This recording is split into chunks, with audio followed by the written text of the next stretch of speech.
ताहिरा जी, मैं सबसे पहले आप ही के पास आ रही हूँ। अभी थोड़ी देर पहले इफ्रा जी ने कहा कि मेरे लिए हर वो लड़की शेरनी है जो एजुकेशन के लिए बाहर निकल रही है।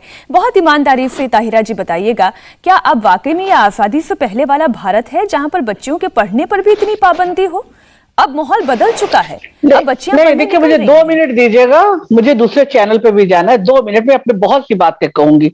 अभी रिजवान भाई ने कहा था कि लड़की के लिए शेरनी है, जो कुछ भी कहा, जिसने भी कहा। देखिए, एक अकेली लड़की को जो इतने लोग जमा होके हैकल कर रहे थे, वो भी गलत था। आरएसएस के मुस्लिम विंग ने भी उसको कंडेम किया है स्ट्रॉन्ग वर्ड्स में। रिजवान भाई, आप नहीं कंडेम कर पाए। धार्मिक आदमी कभी भी गलत बात नहीं करता, चाहे वो हिंदू हो, चाहे वो मुसलमान हो, चाहे क्रिश्चियन हो। अच्छा, दूसरी बात, मेरा कहना है कि जो लड़कियों की बात है, मैं किसी पार्टी का नाम नहीं लूंगी। बहुत सी पार्टियां बहुत से कानून बनाती रही, सच्चर लाई, रंगनाथ लाई, सब ने बताया कि हालात बड़े खराब है, क्योंकि कम्युनिटी जो थी वो बड़े लंबे टाइम मौलानाओं की गिरफ्त में रही। वहां पर एजुकेशन से उसको डिप्राइव रखा गया। वो बेचारे पढ़े नहीं थे, पंचर जोड़ते थे, उनके यहाँ इतना एजुकेशन नहीं था, इकोनॉमिकली वीक थे। अब थोड़ा सा एसर्ट कर रही है, हमारी बेटियां भी एसर्ट कर रही है। मैं तो हमारे साथी बीजेपी के बैठे मैं कहना चाहती हूँ, मॉडर्नाइज कर दीजिए प्लीज, इन मदरसों को भी मॉडर्नाइज कर दीजिए। हमारी बेटियों को साइंस, इंग्लिश सब पढ़ाइए, उनको आगे बढ़ाइए, तब तो विकास होगा। अगर एक भी हिस्सा शरीर का सही नहीं है तो कभी भी शरीर स्वस्थ नहीं हो सकता है। और ट्रिपल तलाक की बात है, उससे ज्यादा मुझसे ज्यादा कौन लड़ा है ट्रिपल तलाक के अगेंस्ट में? क्योंकि ट्रिपल तलाक इन वन गो कुरान में नहीं दिया है कहीं भी। यह अनकॉन्स्टिट्यूशनल है, अन इस्लामिक है, तो इसलिए उसके खिलाफ लड़े। और हम लोगों ने मैं एक छोटी सी बात, लेकिन ताहिरा जी आपने कही और मुझे बहुत अच्छी लगी। आपने कहा ताहिरा जी कि मदरसों को भी मॉडर्नाइज होना चाहिए, ये आप कह रही हैं। और देखिए, बीजेपी के नेता यहाँ पर सुन भी रहे हैं, लेकिन मैम आपने खुद ने कहा कि ये समाज ऐसा है जो बहुत समय तक मौलानाओं की गिरफ्त में रहा। आज अगर बीजेपी ये कहती है कि हम मदरसों को मॉडर्नाइज करेंगे, तो फिर कोई पॉलिटिकल पार्टी उठकर खड़ी हो जाएगी और कहेगी कि आप हमारे धर्म के भीतर आप क्यों इस अपनी दखल अंदाजी करने की कोशिश कर रहे हैं? नहीं, खुद महिलाएं लड़ेंगी, उनके बच्चों का सवाल है, माताएं लड़ेंगी। ऐसा क्या है? एजुकेशन के लिए क्यों करेंगी? एजुकेशन किसी भी हाल में भी नहीं रोका जाना चाहिए। इस कम्युनिटी के पास एजुकेशन मैक्सिमम पहुंचना चाहिए। इसीलिए मैं कह रही हूं कि हाईकोर्ट सुन रहा है। मुझे उम्मीद है कि कोई बेहतर सोल्यूशन निकलेगा, कोई कंसेंसस बनेंगे कि बच्चों का एग्जाम हो जाए, पढ़ाई नहीं रुकनी चाहिए। हमारा मकसद ये है कि हमारी बिटियां पढ़ें, आगे बढ़े। जब आगे बढ़ेंगी ना, माहौल दीजिए, आगे बढ़ेंगी तो खुद डिसाइड करेंगी। जो बात आपने ताहिरा जी आपने कहा है कि मैं उसके हर एक शब्द से मैं बिल्कुल इत्तेफाक रखती हूँ, आपका हर एक शब्द सच है। और इफ्रा जी, मैं यही एक्सपेक्ट कर रही थी जब आपने ये कहा। मैं 1 मिनट रिजवान जी आऊंगी आपके पास। जब आपने ये कहा कि हमारे समाज में महिलाएं पिछड़ी हुई हैं, या गरीबी ज्यादा है, या एजुकेशन का लेवल कम है, तो उसकी एक बहुत बड़ी वजह वो है जो ताहिरा जी ने बताई। आपके समाज को मौलानाओं ने अपनी गिरफ्त में रखा, अपने हिसाब से शिक्षा प्रणाली को लागू करने की कोशिश किया, अपने हिसाब से समाज को पिछड़ा करके रखा, और फिर आपने आरोप लगा दिया सरकार कुछ नहीं करती।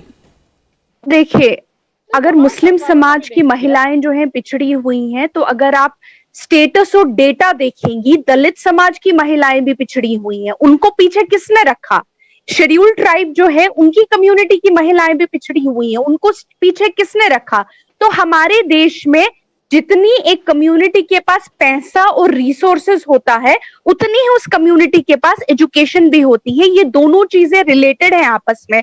बिल्कुल, जो ताहिरा जी ने बात की वो बात भी सच है। और आपने कहा कि क्या ये इतनी बड़ी बात हो गई महिलाओं का स्कूल जाना? नहीं, अगर ये इतनी बड़ी बात नहीं होती लड़कियों का स्कूल जाना, तो आज हमारी इन 5-6 बहनों को हाई कोर्ट क्यों जाना पड़ता दरवाजा खटखटाने के लिए कि स्कूलों के और कॉलेजेस के दरवाजे हमारे लिए खोल दो। इफ्रा जी, देखिए, मेरा इसमें अलग मत है। मैं फिर कहती हूँ, मैं सब्जुडिस मैटर पे नहीं बोलना चाहती, लेकिन मेरा इसमें बिल्कुल अलग मत है।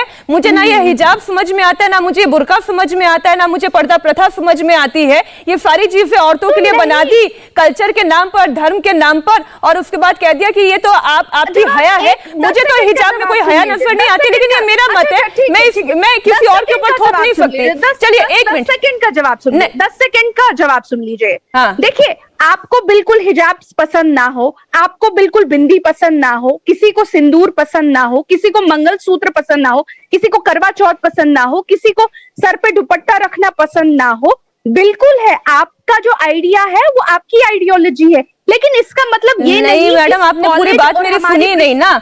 मैंने कंक्लूड कर दिया, मैं किसी और पर अपनी इच्छा नहीं थोप सकती, लेकिन मुझे हिजाब का हया से कनेक्शन समझ में नहीं आता, क्योंकि ये धर्म भी नहीं बताता, ये आपका धर्म भी नहीं बताता। मैं इतने दिनों में इतने मौलानाओं को सुन चुकी हूँ, इतने काबिल लोगों को सुन चुकी हूँ कि इस पर मैं अब बहस में नहीं जाना चाहती।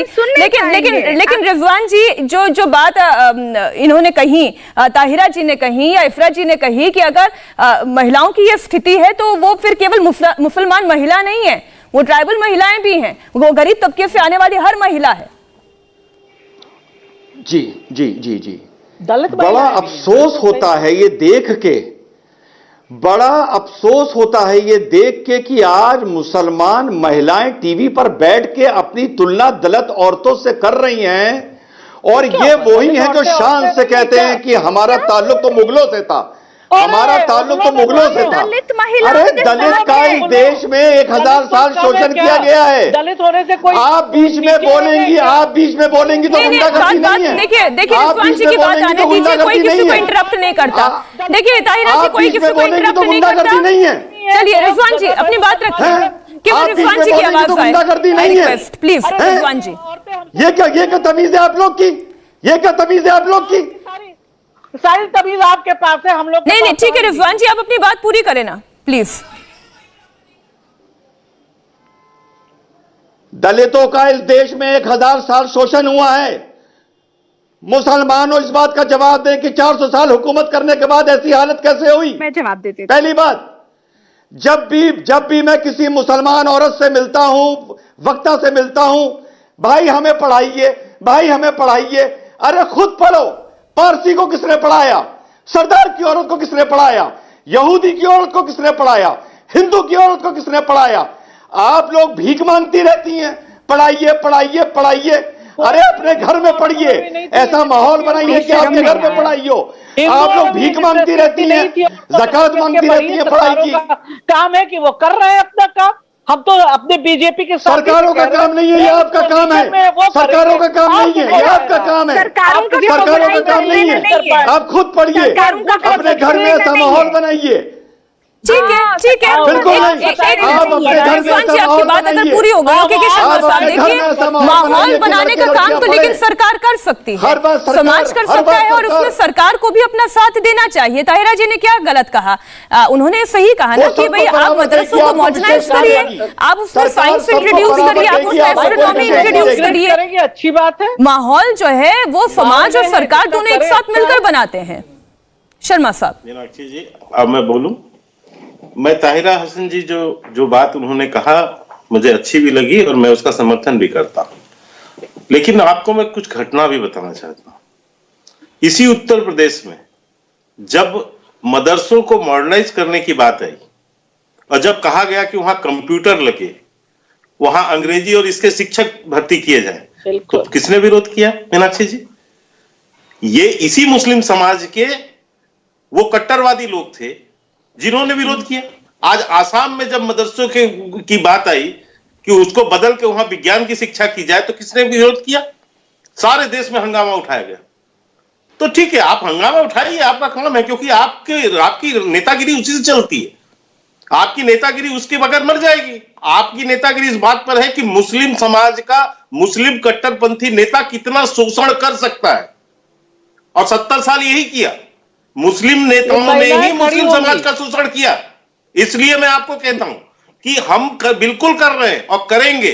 इसीलिए माननीय प्रधानमंत्री मोदी जी ने कहा था कि एक हाथ में कुरान और एक हाथ में कंप्यूटर होना चाहिए, तो उसमें कोई दिक्कत थोड़ी ना। लेकिन इनको यह तय करना पड़ेगा आज की डेट में कि शरिया चाहिए या शिक्षा चाहिए। इंडिया टीवी हर वक्त हर जगह डाउनलोड करने के लिए सर्च करें India TV news Google play store या ऐप स्टोर पर।